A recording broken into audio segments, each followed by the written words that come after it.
Welcome to the 46th Annual YWCA Hamilton Women of Distinction nominee unveiling, presented by ArcelorMittal Dofasco.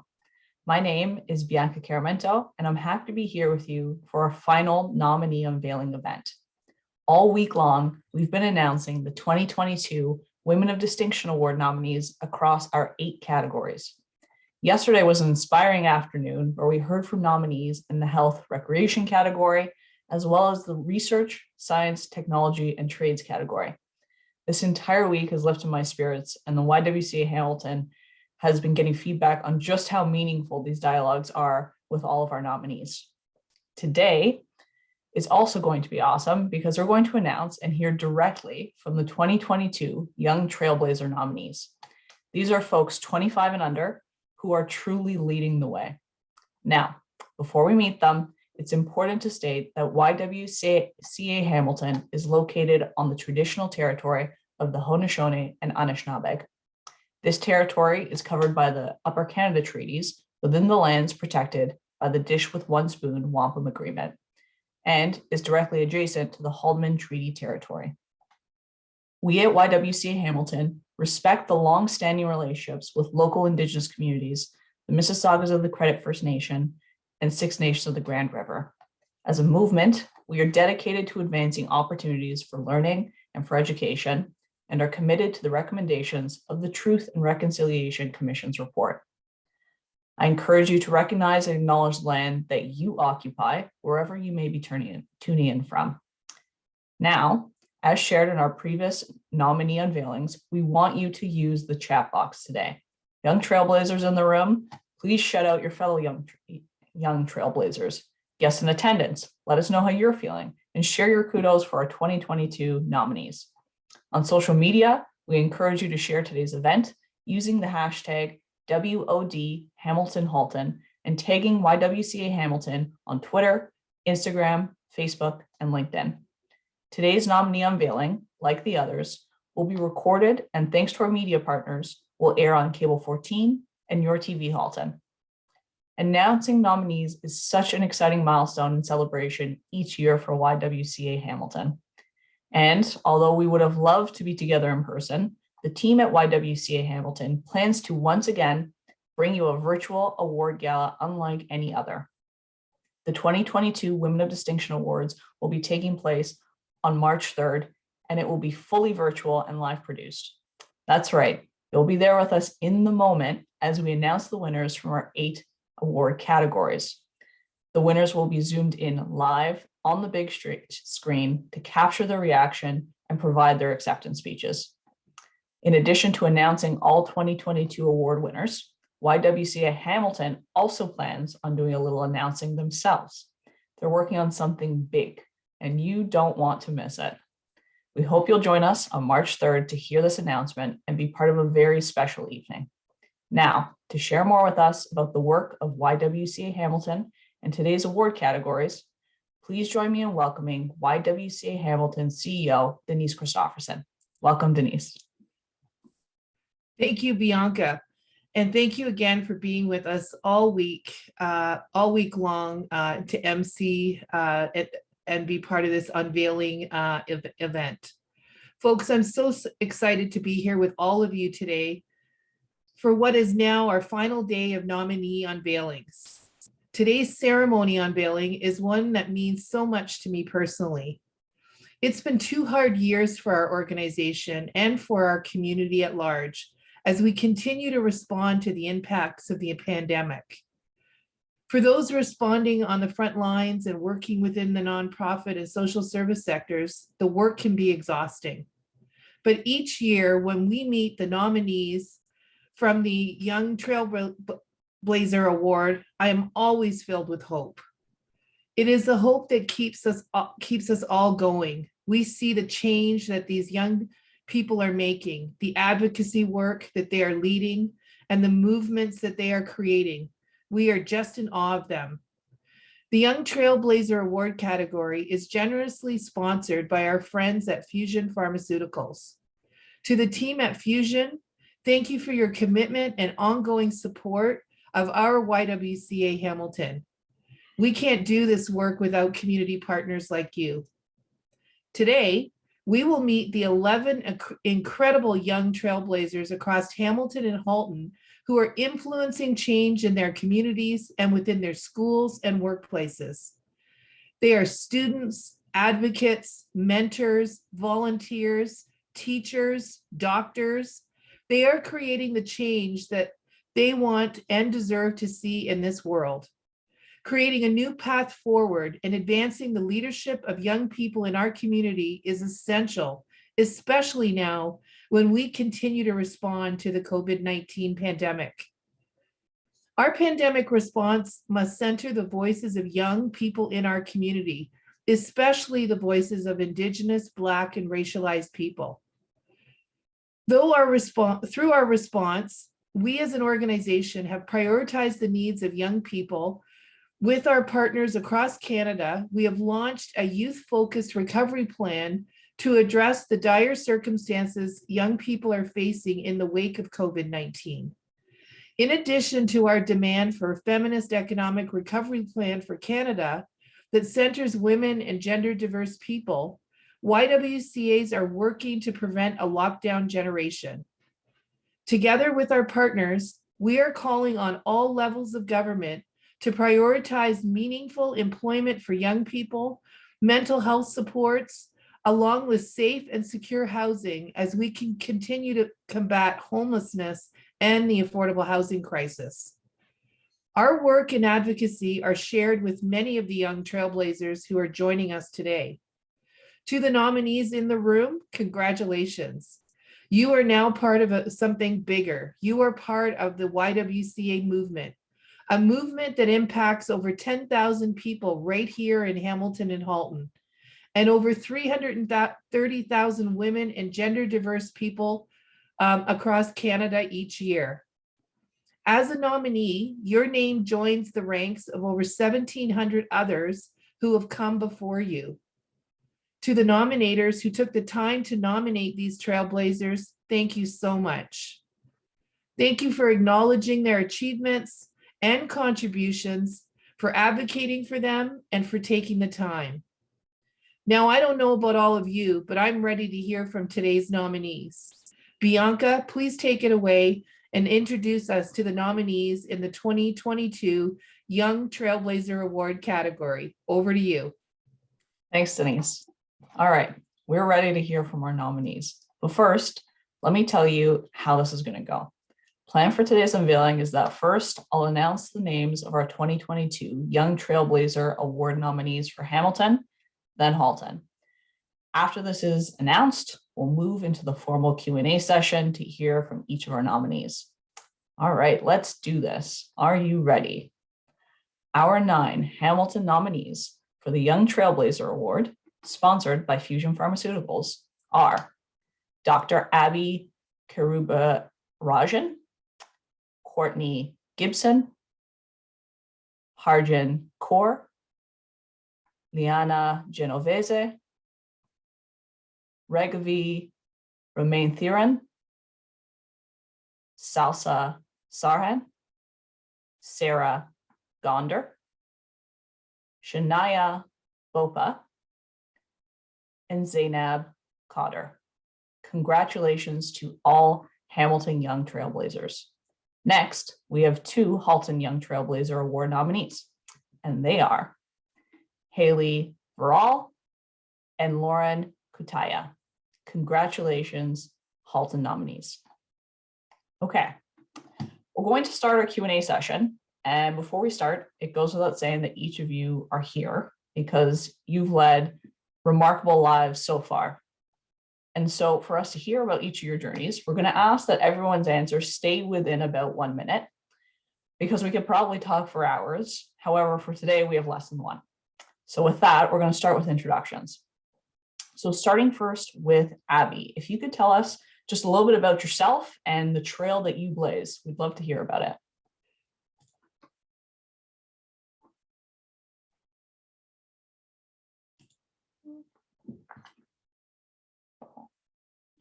Moving on to Courtney, if you could tell us about yourself and the trail that you blaze. Oh, seeing that Courtney is unavailable, we're going to move to Leanna. Leanna, tell us a little about yourself and the trail that you blaze. Hi, everyone. My name is Leanna Genovese. I am 22 years old, and I'm in my final year of biomedical and mechanical engineering at McMaster University. I'm also the CEO and founder of a Hamilton startup called Imaginable Solutions. We create assistive technology to improve the quality of life for people living with disabilities. And actually, in my first year studying engineering, I transformed my first year project for a woman living with cerebral palsy into an international award-winning product called Guided Hands that helps people living with disabilities in our community. And when I have free time, I love inspiring and empowering others. I am a public speaker and mentor for women in engineering, girls in STEM, and female entrepreneurs. And I'm also the biomedical engineering ambassador for McMaster University. And through all of this, I have the incredible opportunity to empower and inspire some pretty awesome women and future leaders. Thank you. Love it. Thanks so much, Leanna. Raghavi, we'd love to hear a little bit about you and the trail that you blaze. All right. Hi, everyone. I hope you're all doing really well. My name is Raghavi and I'm a fourth year student in the Integrated Business and Humanities program at McMaster University. So throughout my undergraduate studies, I've been a part of a lot of extracurricular endeavors that are targeting health, economic, and social inequalities. I've advocated for optimized learning experiences for my peers as the VP academic for my faculty's Commerce Society. I've leveraged my voice to represent underprivileged students and vulnerable populations around the world as a public speaker for Plan International Canada. And I've also launched a variety of youth-driven community volunteer initiatives and seminars as the president of Enactus McMaster. So I hope, I think that my lived experiences have really shaped me into a lifelong leader and an advocate for social justice. So I hope to continue that work moving forward. We'll hold you to it. Thanks so much. Sarah, we'd like to learn a little bit more about you and your trail that you've been blazing. Thank you. Yeah, so my name is Sarah Gonder. My pronouns are she, her. Also from McMaster University in my fourth out of fifth year of materials engineering. Throughout and really since the beginning of my undergrad, I've really been empowered by people who've believed in not only the things I value, but what I plan to use my career for.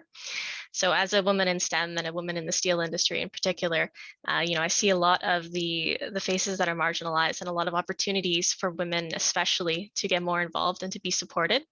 So throughout my undergrad, I've been a part of not only our department's materials society, I've been on our engineering society, advocating there, and I've been involved with other organizations such as McMaster's Engineers Without Borders in order to not only empower other engineers to use their discipline and their education for the betterment of society and giving back, but I've also been an advocate towards the improvement of the education system within our university, being on multiple panels, pushing towards the future of teaching and education, and really helping my peers through their academics and providing career advice to help push especially young women in STEM to pursue their career of their dreams.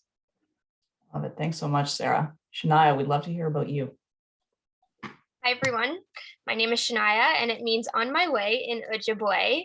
And I think it recognizes and establishes what I'm meant to be and do within the Hamilton community. And I think above all, before I discuss my job description or my title, above everything, I'm a sister, a daughter, and a community member that is grounded in a general mission to ensure that no child's health is left up to chance. And McMaster has offered me that foundation to move forward into the community. And I co-founded a nonprofit organization titled the Canadian Courage Project, working to support vulnerable youth and their animals transitioning into independent living from shelter systems within Hamilton. We have successfully supported over 1,000 youth within Hamilton, and our Changemaker workshop has allowed to empower 74,000 youth in Ontario thus far.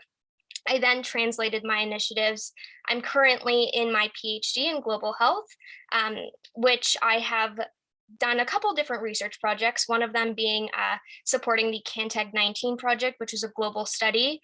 One of 5 countries involved was Canada and McMaster, and we understood how Hamilton youth, specifically during the pandemic, were experiencing mental health concerns and how the school board may have been supporting them. That led me to establish a platform across social media blogs with a quite large audience, in which I then authored the world's first children's book, Girk and Bianca, discussing the gut-brain connection and mindfulness. And I'm excited to continue to collaborate, lead with passion alongside my Hamilton community. Thank you. I gotta say, I may be biased, but I like the title of that book a lot. I think Bianca is a perfect character name. Thanks so much, Shania. Zainab, we'd love to hear about you and your trail that you've been blazing. Okay, so my name is Zainab Coder. My story is not the most exciting, to be honest. I hope it can be relatable though, and inspires others. So I graduated from McMaster University with a business degree. My goal ultimately was to work for a nonprofit as a marketer, but I knew I didn't want to dive into marketing before I really understood how it was in the front lines. So my passion is to work in the front lines in the beginning and understand the issues and barriers that exist. In the last 2 years have helped me really with that, because I spent a year working at a food bank here in Hamilton called Welcome and Community Center. And I later worked with Michigan Social Services as a community service worker doing casework. And in this position, I took on more of a leadership role where we worked within a team to develop a case management program to help racialized communities and the Muslim community. And I'm excited to use these past 2 years of experience to properly advocate for people in the social services field. Zainab, that is absolutely exciting. So thank you for sharing that. Haley, we'd love to hear a little bit about you. Hello, my name is Haley Verrell. I'm a 24-year-old full-time musician from Burlington, Ontario. I was inspired to pursue a music career after an experience I had when I was younger. Seeing how much my music affects people physically and emotionally and mentally inspired me to use my voice and passion to reach out to others. So in my 3rd year of college, I started a project called Singing for Smiles.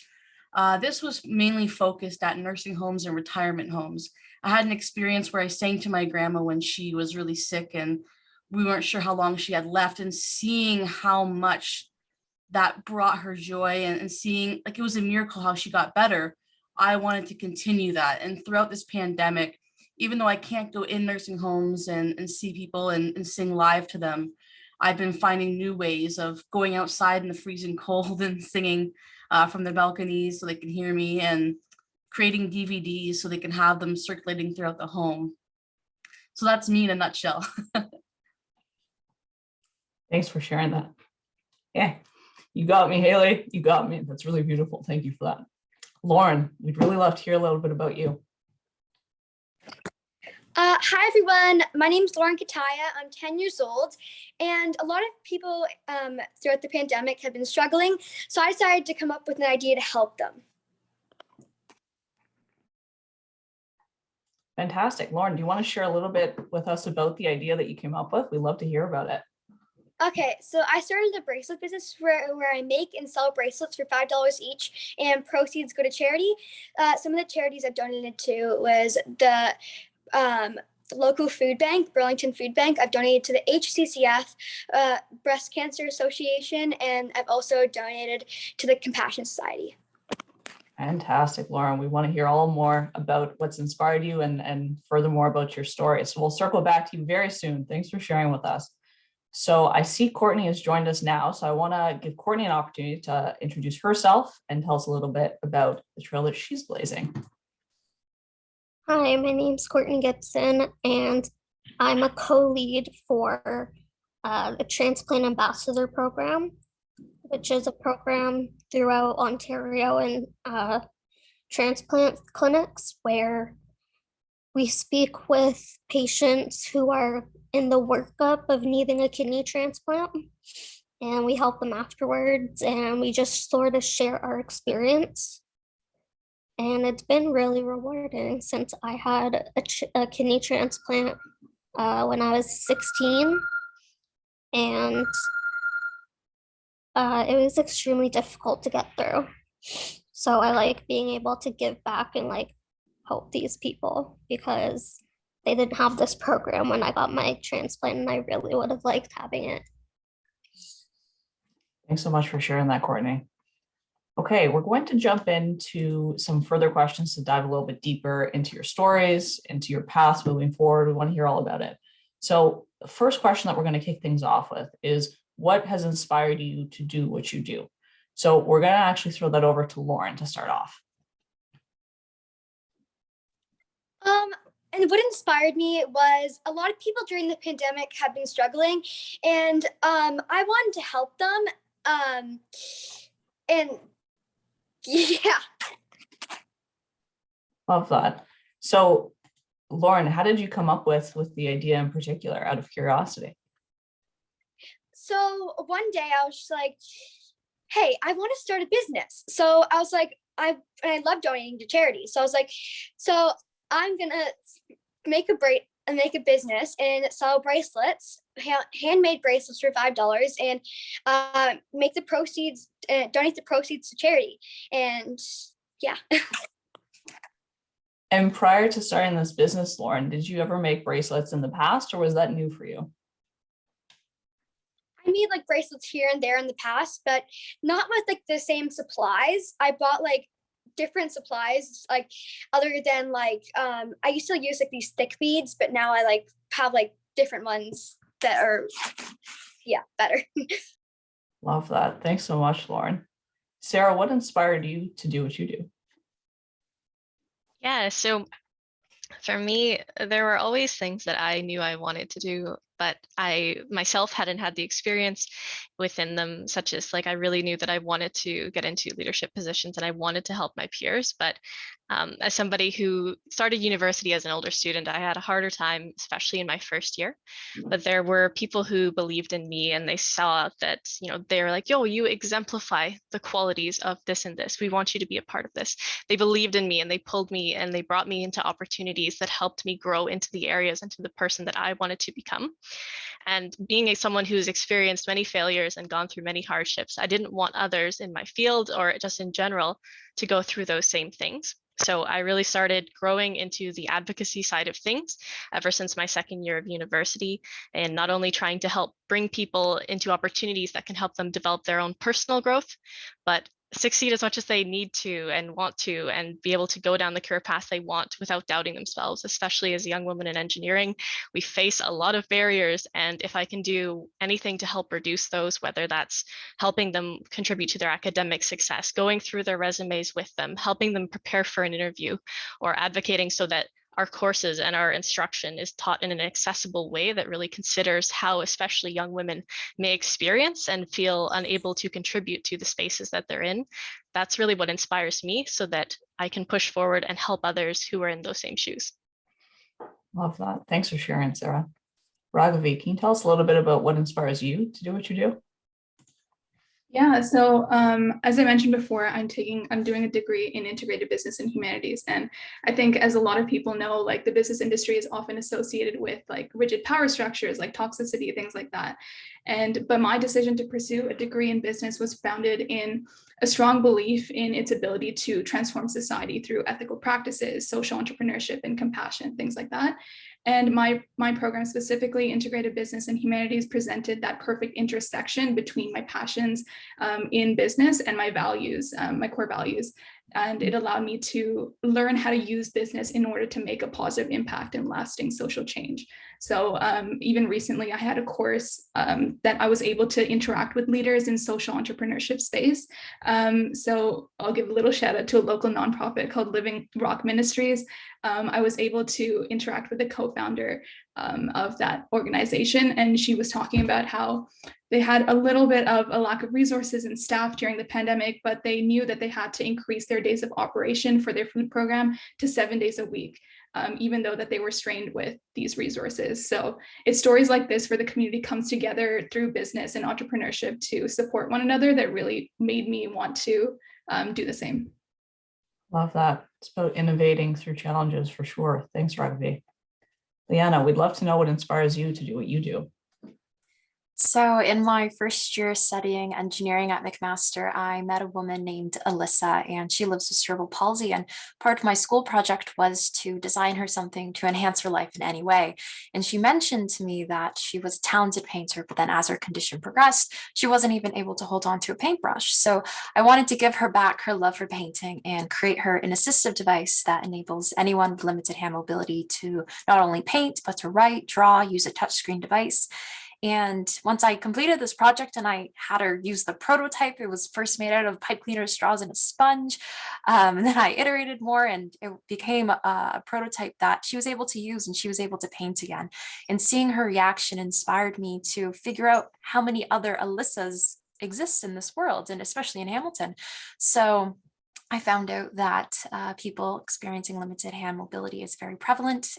So people can live with ALS, Huntington's disease, arthritis, even people recovering from spinal cord injuries and strokes. So I wanted to transform my prototype into a finalized device, and that kind of driven me forward. And I started testing with people in our community and saw their happiness and creativity as they used my product. And I actually had a little girl living with cerebral palsy named Bella. She used our product and she had the widest smile on her face, and she turned to her mom and said, "Mom, I want one." And then the mom turned to me and asked, "How much is it?" And at that point, the thought of selling this had never crossed my mind. This was just like a passion project of mine. So a week later, I started my company, and the rest is history. I'm just inspired to create awareness for accessibility for everyone and just impact the lives of others in our community. Incredible. Thanks, Nana. When Raghavi mentions, the power of business to help people and bringing values and business together, that's exactly what you're doing. So thank you for sharing that. Shania, what inspires you to do what you do? I'd have to say my motivation, my inspiration to do the work I've done is grounded in my why, my purpose as a human being on our planet, which is reducing the barriers that exist for children. And I think this is a multifaceted question. And I'd like to think of life as a book. And to speak to this specific chapter of my life is why I've created a couple things. So the motivation behind the Canadian Courage Project was specifically working in the nonprofit space, seeing how there were no organizations that supported youth and their animal companions. I know there's many organizations that support youth who are transitioning, living in shelters, and supporting them and accessing resources, but they often neglect their animal companion, in which serves their mental well-being. I couldn't imagine life without my dog, and I personally struggled with health issues my entire life. And so seeing that chance to fill a gap was my why behind the Canadian Courage Project, and working alongside Hamilton's nonprofit network. They've been so compassionate and so supportive in working together. And then my why, I would say, in regards to the health literacy and Girk and Bianca, the book, and teaching and the PhD world, is because to improve health is to really improve health literacy. And I really think that health is more than just health care. It's the social, environmental, and political situations in which affects one's well-being. And I really just believe that no child's health should be left up to chance. And so that has grounded my approach with promoting health literacy for children, discussing the gut-brain connection, but also in my PhD research, working with the nonprofits, specifically to analyze how newly immigrated families with children have access to healthy, active living interventions. There's such a gap. And I would say, I guess, to sum it all up, my goal is to fill the gaps that I see. Love that. Thanks, Shania. Okay, we're going to turn to the next question, which speaks to what advice would you give other young women who are either in your field already or looking to join and blaze a similar path that you have? So what advice do you have to other young women and girls that you come across? Zainab, we're going to start with you for what advice you give. So I think the best advice that I can give is that they need to ignore the voices around them and focus on what the community needs. We all kind of worry about what people are going to think of us. Sometimes we let those fears hold us back from really being truly of service in the social service field. Now, the perfect example I can think of is when it became to speaking Arabic and being comfortable speaking Arabic. Something about me is my Arabic's not great, even though I grew up with Arabic being my first language. As I got older, it got worse. I couldn't really I forgot basic words, which is sad to say. And I was very insecure with speaking Arabic. But when I started working in social services, I was surrounded by people that only spoke Arabic. I was surrounded by Syrian refugees. And it was very nerve-wracking when I was the only one that was the only technically Arabic speaking in the room. And I would say from the food banks I've worked at and at Mishka, 7 out of 10 of them only spoke Arabic. And I could either give into that fear and tell my supervisor I can't help and watch people kind of get turned away, not really get the help they need, or I could kind of give in and push through and fight these insecurities and struggle with my broken Arabic English. So at the start, so that's what I did. And at the start, it was very tough. I got remarks from even a coworker that told me to stop and that I should just stick to English. And it hurt, but I stuck through it. And now I can confidently say a year later, I'm a confident translator, interpreter, and that wouldn't have happened if I was worried about how others would react and how they would think about me. And of course, as women, people are going to think certain things about us. They're going to have certain thoughts, but that's why it's important to really focus on what the community needs and really be true to who you are and to what you can do. That's incredible, Zainab. At our age, it's really hard to relearn a language. So kudos to you for that, and kudos for you for fighting through the comments and the pressure from other folks. Love that. Thank you so much. Haley, we'd love to hear your answer to what advice you'd give, but if you also want to circle back to the last question as well to touch on what inspires you, by all means, let us know. Well, thank you so much. I appreciate that. So what really inspired me to start singing for Smiles and to continue to pursue a music career was in my third year of college. We had to do a project for the entire year in one class, and everyone was kind of doing albums and singles, and I was like, I really want to get into the music therapy kind of realm and try and impact my community in that way, because of the story of my grandma suffering from a stroke and seeing how much music can impact people. I decided to start that, and throughout the entirety of my music degree that I was getting, not the degree, but the business side, I saw how much it really impacted being close-knit in a small environment with a few people, and just looking in their eyes as you're singing and playing the guitar, and seeing how they're crying in joy, they're bringing up past memories, people with dementia that people in nursing homes really say they don't really do much, don't expect them to move around or say anything. But then when you started singing and they recognize those classic country songs, they start singing along and they're smiling, they're happy, and seeing that and seeing how much impact that has, that really inspires me to keep going. And definitely throughout this pandemic and not being able to do that and go in person and see them, they've been struggling a lot. And I know throughout this pandemic, the elderly have been dying, have been getting sick. People can't go in and see them. They're lonely, and they're just waiting for the end of their life. They're not able to celebrate it. So that's what really inspires me, is I want to celebrate the rest of their life, because they've been working like crazy for their whole life, and now they're stuck in a nursing home and waiting for their end. So that's what really inspires me. And the advice I have for anyone in the music industry or arts industry, anything, don't give up. There may be times where it's a bumpy ride or you're going to go through a rough patch. Trust me, I've been through a lot of rough patches. I've dealt with a lot of crazy people that definitely want to take advantage. Just know that it gets better, and people make mistakes. You're going to learn from your failures. It has its ups and downs. There's going to be a lot of no's, but I believe everything happens for a reason. Even though you may not understand the reason right now, eventually you will. That opportunity that passed you by today may have interrupted a better opportunity next week. So always look ahead and know what's best for you is yet to come. Love that. Thanks, Haley. Courtney, can you tell us what advice you have for other young women? I would say don't let anyone else tell you what you can or can't do. And if you've gone through some experience that has impacted you in some way, and will impact so many other people, do what you can to help them. That's why I joined the TAP team. Love that. Thank you. Lauren, when any of your friends are looking to start a business, what advice are you going to give them? So draw a ladder on a piece of paper, and at the very, very top of that ladder, write your big goal.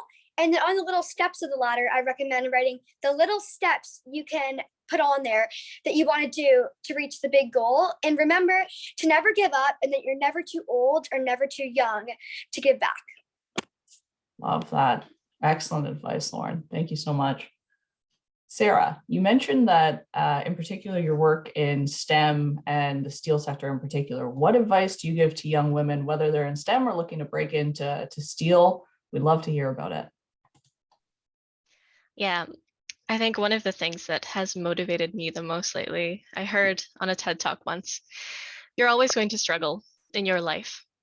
What are you willing to struggle for?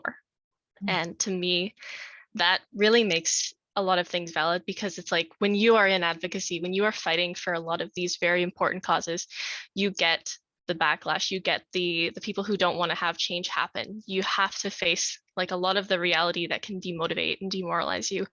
But understanding that those struggles, those things that you go through, your diligence, your efforts, they're valid. And not only that they're valid, but that you'll never get to even realize just how much of an impact that the work that you do will have. You may see a small fraction of it on the surface with a few people who let you know and really appreciate it. But there will be so many people who at that time weren't in a place to speak up, and you did for them, and you made a place for them, that in the future that they could be the best versions of themselves. That's, to me, where I say like that's what you should consider as well when you go into these spaces. You're going to struggle. It is going to hurt. But if you can see that light, that hope that you can give other people, that's what you are doing. It's about that worthwhile struggle. Thanks, Sarah. Fantastic. Raghavi, what advice would you have for young women and girls? I think my advice is along the same lines as Lauren's ladder analogy, but I've seen in a lot of community leadership, a lot of people naturally come in with big and broad ideas of all the change that they want to affect, and they become a little frustrated or doubt themselves when it doesn't happen very quickly. And I think forward thinking is really great, but it's important to understand that changing a system doesn't happen overnight. You need to take it one step at a time and break down your long-term vision into manageable pieces and eventually get to those bigger goals. I think along the same lines, it's also really important to be self-aware and understand when you're taking on too much, when you're balancing your volunteer commitments, your jobs, your academics, all of that, because it means that essentially the quality of your work is going to suffer somewhere. So you just need to be able to take a critical look at yourself and know when to ask for help for other people to fill in the gaps that you're missing.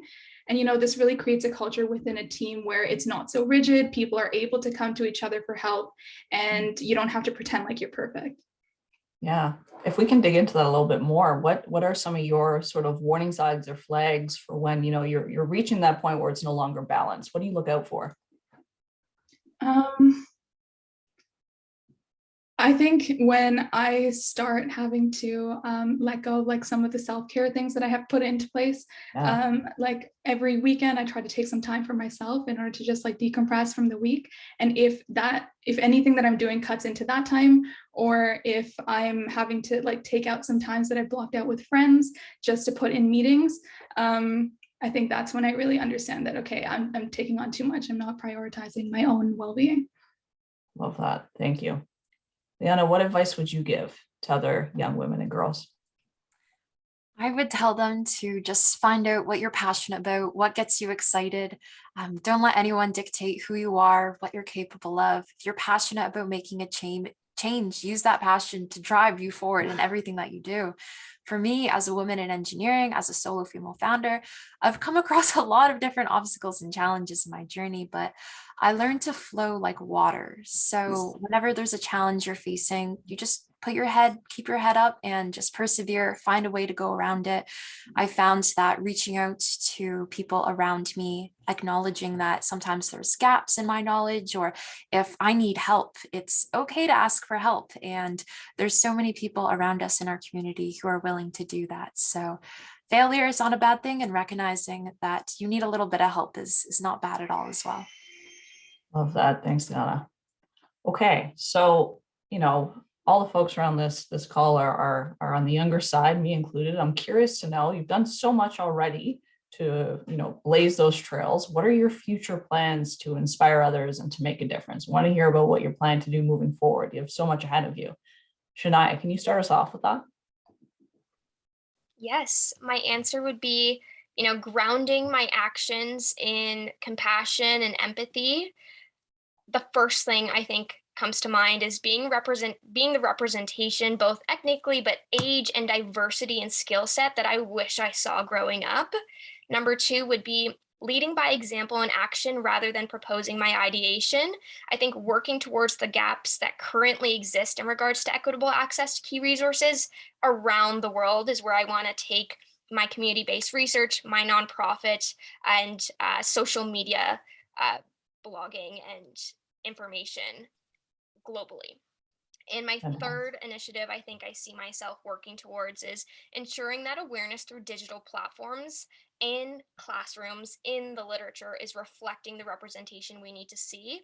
And so I guess in terms of tangible actions, I hope to launch an entire collection of children's health books to promote health literacy. And I'd like to expand the nonprofit, the Canadian Courage Project, Canada-wide. And I would like to potentially be a professor or a teacher in some way, shape, or form at McMaster if they'd like to welcome me. And I see myself honestly just working with the community in every capacity throughout my entire life course. And I think one thing I really would like to continue to ensure is that allowing a stressor to be a cue to engage in positive thoughts, because you really do become what you believe. And continuously surrounding myself with positive women like everyone here and classmates and mentors and teachers is going to allow me to live a life filled with purpose. Love that. We're cheering for you, Shania. Love that. Okay. We're going to move to Haley. What are your plans to inspire others moving forward? So I plan on continuing to inspire my generation by not only pursuing my music career with Singing for Smiles. I want to continue to branch that out and not just stay strictly at nursing homes or retirement homes. I want to move on. I'm a huge cat lover. I had a cat when I was younger that was so vocal, and while I was singing and playing music, he would listen attentively and sing with me, it felt like. So I want to branch out and go on site to humane societies and play music for animals. So I want to continue in that kind of route and kind of make different trends with the generation and help them in those types of ways. Love that. Thanks, Haley, for sharing. Courtney, what are your plans moving forward to continue blazing trails? I want to stick with the TAP program as as my schedule allows me to. I'm currently this month taking the lead position. So I have to do all these extra responsibilities, and I've been finding it really inspiring doing more than just being an ambassador. But it does take up a lot of time. And then in the future, I want to be a child life specialist. When I was going through my transplant, I was at Sick Kids a lot. And the only thing, people in there that kept me sane were the child life specialists. So I want to be able to do that and give back to the children. Love that. Thanks for sharing, Courtney. Okay, Lauren, you've got a whole life ahead of you. What do you want to do with that life? Small question, very small question. I plan on keep going and trying to inspire others to give back more. And maybe one day I'll be big enough to have my own charity platform. Who knows? I have a feeling you will if you decide that that's what you want to put your mind to it. Put that at the top of your ladder and you're going to achieve it. I guarantee it. Zainab, how about you? What are your plans moving forward to continue doing your thing? Yeah, so I think my career plan is to kind of continue working with social services with the goal of one day becoming a marketing executive. I really want to be that top leader that can really show how to work the ropes. But as I mentioned, I really do want to work front lines and really understand what the barriers are, how we can advocate against those barriers. And we're working with the system, but also against the system and trying to figure out those things, because if you don't understand that, you can't really be a leader. But another thing is I used to be part of mentorship programs in university, and I want to continue mentoring people, and I want to be able to inspire fellow women who have the same passion to get into social services and how they can use business to do that. And my hope is that having, this leadership role will show women and people that they can become business leaders and they can make a real impact in the world. Love that. The role of mentorship really cannot be understated. I think many of us on this call can relate to the importance of having someone to instill that confidence for sure and show us the way. Sarah, can you tell us a little about what you're planning to do moving forward? I think where exactly I'll end up is very in the air, because between my passions for sustainability and equity, diversity, and inclusion, and just overall overhauling this field, is going to lead me in an interesting directions, I imagine. But the main things for me is that I want to continue learning. I want to continue to grow and understand the challenges that people face in this field, but in many others. And especially as someone who's very interested in sustainable technologies, getting into that social and governance side of the work as well, and really pushing the value behind it. Because at the end of the day, for a lot of companies, what really is going to happen is going to come down to what the money says. And I need to say, here's why. The money says you need to also consider the people, the environment, and the impact that you have overall, as it will come back to bite you, and continue to push that direction forward so that the field continues to progress and doesn't just stagnate. Love that. We definitely need some climate action, that's for sure. So I'm happy to hear that you're looking to be a part of that. Leanna, what are you thinking of doing moving forward? How are you going to continue inspiring others?